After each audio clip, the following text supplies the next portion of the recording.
You're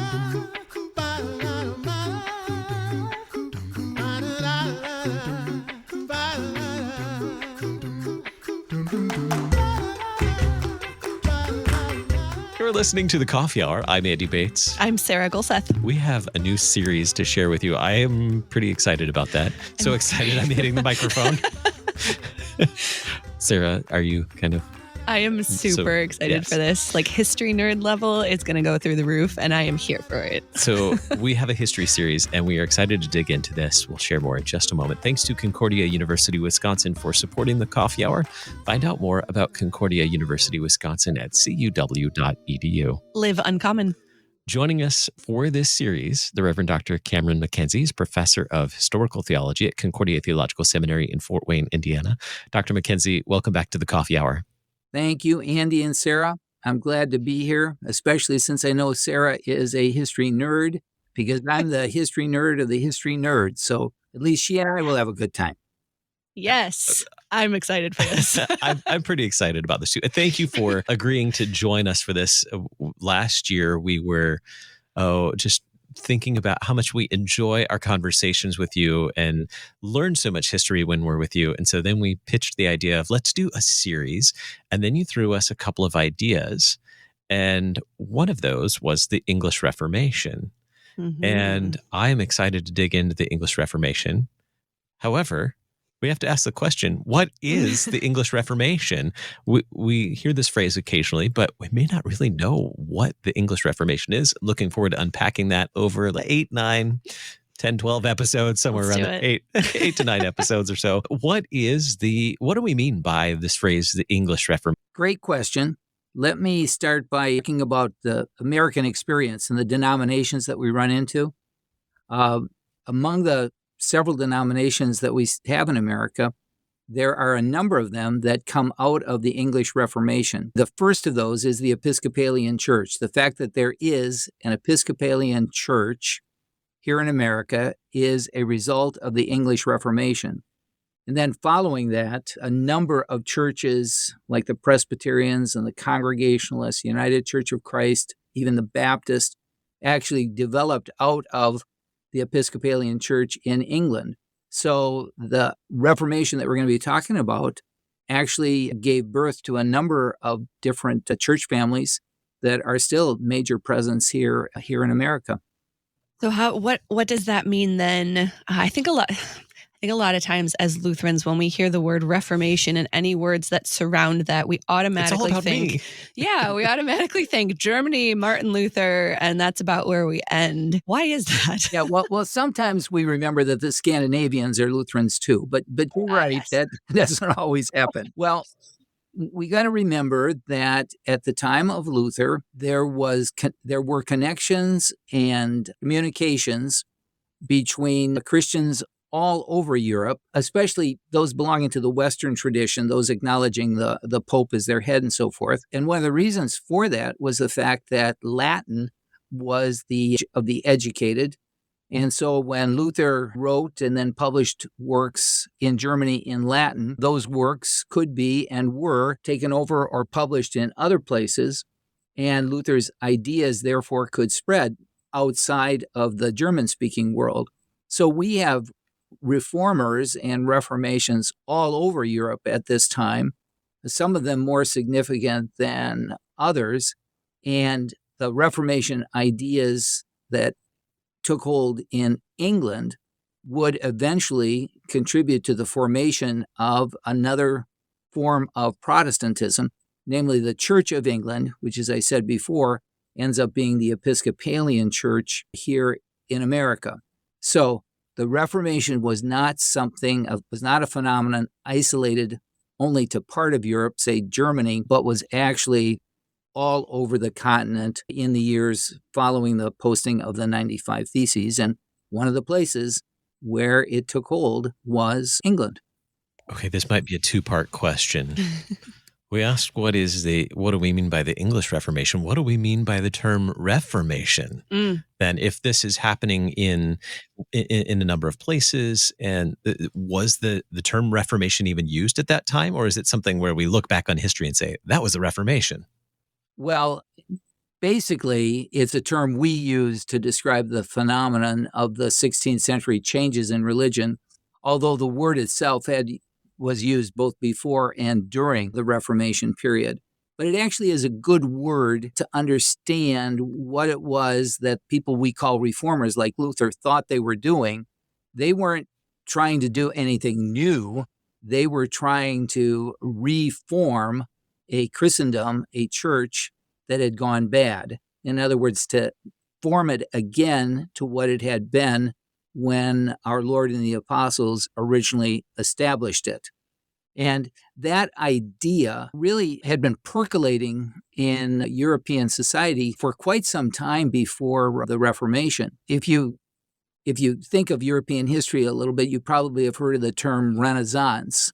Well, the Renaissance was a movement prior to the Reformation, actually a century or so before the Reformation, a movement among intellectuals especially to revitalize the church and revitalize society by going back to the sources of our society or civilization, which meant, on the one hand, going back to the literature, language, and thinking of the ancient Romans and the Greeks, but also when Christians started thinking, they would say, well, we'll add to that a revitalization of the church by going back to the sources of Christianity, particularly the Bible and especially the New Testament, but not only the Bible, also its earliest interpreters, theologians, and pastors, namely the church fathers.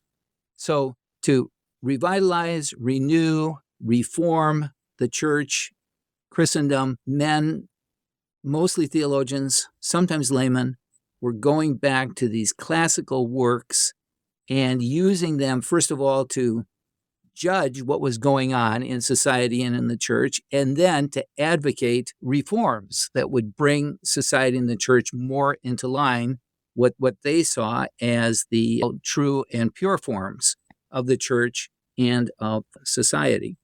So these ideas were around, and Luther picked them up and tried to do something, first of all, in his challenging indulgences, and then that meant taking on the authorities in the church and to a degree in the state. And when you had support from other authorities, say like the Elector of Saxony or the King of England, then changes could actually be made in the official church in those lands or territories. So the Reformation starts in one place, but spreads to others as leaders, kings, counts, dukes, earls, even free cities, adopted that model and those ideas and then put them into practice in their territories. And usually that meant breaking with the Church of Rome. So that's really kind of what the Reformation is. It's a period of time in which different parts of Christendom embrace these new ideas of reforming the church and end up breaking or separating from the church that today we call the Roman Catholic Church, the Church of the Pope. It happened in Germany, happened in England, happened in the Netherlands, almost happened in France. Someday we need to do a series on that. That's a really interesting story. Happened in Scandinavia and isolated other places as well.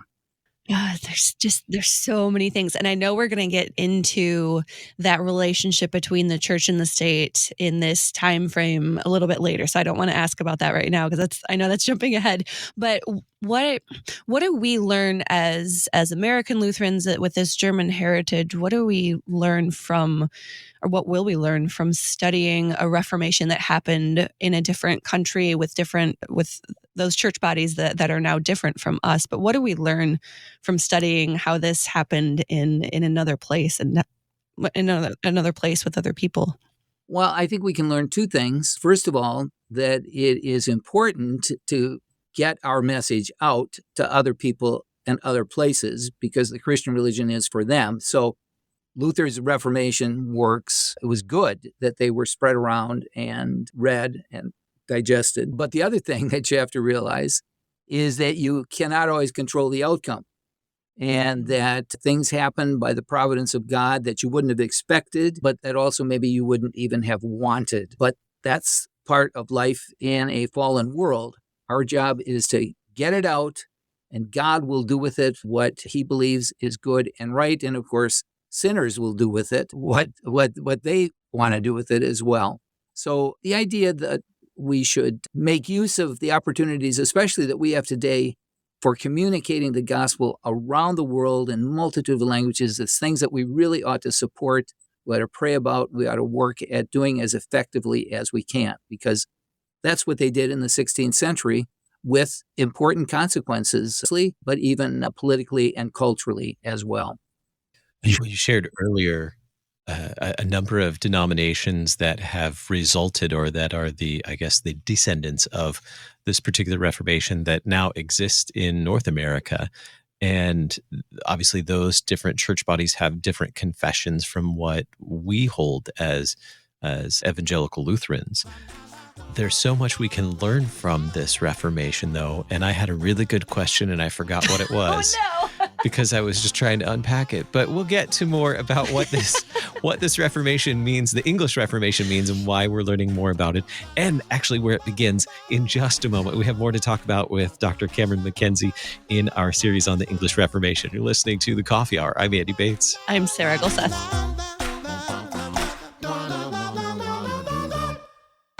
At Concordia University, Wisconsin, we believe you were created for a reason: to use your God-given gifts to help others, to live a life of self-sacrifice in a me-first world, to live a life that's uncommon. Whether you're taking one of 50-plus online programs or learning with us in person on the shores of Lake Michigan, you'll be equipped to make an uncommon impact. Learn more at cuw.edu. Concordia University, Wisconsin. Live uncommon.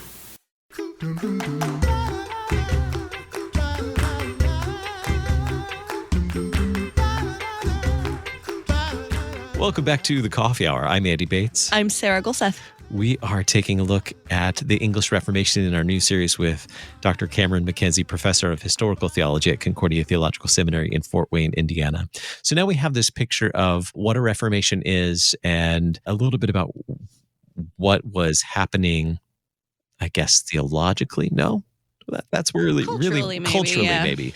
Theologically, where I think is probably where we'll go next. So where does the English Reformation begin?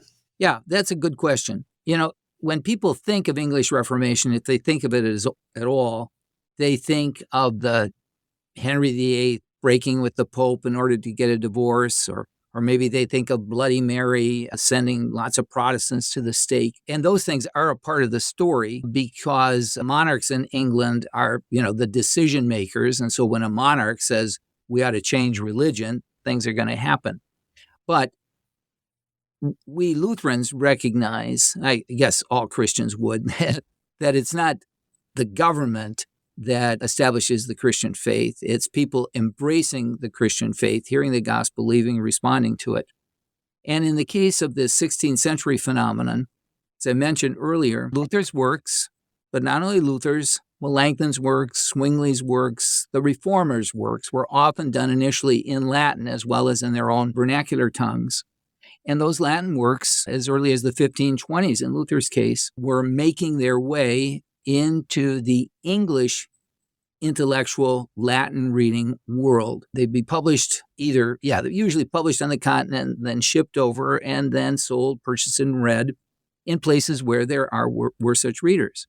And one of the places where they were particularly popular was Cambridge, University of Cambridge, where already prior to the Reformation, the great humanist Erasmus had worked and had advocated reform of the church, returning to the Bible and the fathers and so forth. And so there was already kind of a hunger and thirst for that prior to Luther. And when Luther's works came along, then they started studying Luther. And as a matter of fact, there were so many young students and professors who were reading Luther and talking about it that they used to meet in a tavern in Cambridge. It was called the White Horse Inn. And there were so many of them talking about Luther that they got the nickname of Little Germany. Well, in the 1520s, a number of those who would become leading Protestants in England were there in Cambridge. There were 3 men who would become archbishops, 9 who would become bishops, 6 who would become translators and or publishers of the English Bible, and 10 men who later on would become martyrs for the English Reformation. So this was a beachhead, if you will, for new ideas leading to reform and change in the church. Now, it's mostly the young intellectuals who are gravitating toward this. And as a matter of fact, the establishment at Cambridge and in the Church of England in general were opposed to these new ideas. They were traditionalists in religion. They wanted to defend the old doctrines, the old ways of doing things, the old connections with the Pope and so forth. But there were some of these young men who embraced it. And I want to talk with you maybe a little bit about a couple of those here. One of them was a fellow by the name of Thomas Bilney. He was a little guy, so his nickname was Little Bilney. One of his colleagues described him as a very simple, good soul, nothing fit or meet for this wretched world. And as a matter of fact, that was his description after Bilney had been martyred. And that's one of the interesting things about a number of these early men. They became martyrs for the Christian faith. Now, Bilney was one of these guys interested in these new ideas, meeting at the White Horse Inn and so forth. His first attraction, or the first thing that attracted him to the cause of Reformation, was Erasmus' New Testament. Probably you and your leaders or your listeners perhaps remember that Erasmus was the first man to put into print and publish the Greek New Testament. First time ever in print and available for people to read and use. Well, he accompanied that, because there weren't that many people who read Greek, he accompanied that with kind of a fresh Latin translation of the Bible. And that's what attracted Bilney. He didn't know Greek, but he knew Latin, and he liked the way Erasmus had translated the New Testament. And by reading the New Testament, he came to realize that there was lots of stuff going on in the church in his day that weren't a part of New Testament Christianity. But even more important than that, almost kind of like Martin Luther, he was laboring under a sense of his own sinfulness and really resonated to a passage. This is what he told people later from St. Paul, 1 Timothy 1:15. This is a faithful saying and worthy of all acceptance, that Christ Jesus came into the world to save sinners, of whom I am chief. This was a powerful experience for Bilney to read and apply this passage to himself. And it really changed his orientation to the Christian religion. It was no longer kind of a religion of doing stuff, praying to the saints, saying masses to get people out of purgatory. It now became, for him as for Luther, a religion which centered on the work of Christ, which you made your own through faith alone, just believing what God had said to sinners, for the sake of Jesus Christ, you are. So that Thomas Bilney kind of kicks it off at Cambridge. He, like others who get excited about religion, did not keep it to himself. And one of the people he was associated with there at Cambridge, who was likewise interested in they called it the new learning, the idea of reforming society and the church, was a fellow by the name of Hugh Latimer. Now, Latimer, like Bilney, was a priest, but unlike Bilney, Latimer was developing a reputation as a preacher, and he was licensed to preach by the university and was becoming known as an effective preacher. But when he got wind of what Luther and others were saying on the continent, he thought those things were heresy. So he used his preaching pulpit to oppose the Reformation, to oppose Luther, to oppose Melanchthon. Well, Bilney heard it, thought he'd try to straighten Latimer out. So he told his fellow priests that he wanted to come to him for confession, Well, Latimer thought that he wanted to come in to confess his sins. No, he wanted to come in and confess the truth of gospel. And it was through the witness of Bilney that Latimer became a Christian as well. And the two of them started working at bringing the gospel to the people in Cambridge and thereabouts. visiting prisoners, visiting people who were sick, visiting the poor, trying to ameliorate their physical conditions, but also share the gospel with them. And to a certain degree, they were successful. But these activities also brought them to the attention of the authorities. As I said before, the authorities did not embrace the Reformation. They didn't want to hear about criticism of church structures, ceremonies, rituals, beliefs, and they didn't want to have these guys going out and spreading it to the people. So Bilney, in particular, was summoned before the church authorities. This was after he had preached against the veneration of sacred images, identifying images as the presence of God and the saints and so forth. He got into trouble, and he was summoned actually to appear before the most powerful man in England under the king at the time. This was a fellow by the name of Thomas Wolsey, Cardinal Wolsey, who had a special interest in Cambridge University. So he was presented to Wolsey, and basically Wolsey forced him to take back what he had been preaching and teaching, or else. And or else meant, well, actually it could mean the death penalty. So, all right, Bilney did that. And then similarly, through the Bishop of London, who forced him to take it back and put him into prison. And he recanted again. But once out of trouble with these authorities, Bilney became very, very troubled by what he had done. He had betrayed his principles. He had betrayed the gospel. And so he decided to atone by redoubling his efforts to propagate the truth, preaching and spreading the English Bible, which is now available. Once more, he was arrested. And when you were arrested and tried for heresy on the second time, if you were convicted, it was the death penalty that was imposed. And that's what happened to Thomas Bilney. August of 1531, he was burned at the stake, one of the first Protestant martyrs in the story of the Church of England. So it was before England starts to become a Protestant country, you were at great risk if you were too outspoken in your embrace of these new ideas. And so Bilney is kind of the first of the evangelicals, Protestants, even Lutheran, if you want to call him that, but he's not the last. There are others. Latimer is one of them. Robert Barnes is another of them. Tyndale is another of them. And in the case of all three of those men from this period in the 1520s, each of them eventually was martyred for his Christian faith as well. So there was a real Reformation, and there were real evangelicals. And again, I'm a little leery about calling them Lutherans, but there were real evangelical Christians in England prior to Henry VIII. I think that's so interesting that so often we do really only think about the English Reformation starting with King Henry VIII, and yet there is so much of this other backstory and history and all of these other things that were happening. Why do you think that we kind of gloss over all of that and kind of just skip to King Henry VIII and his whole situation?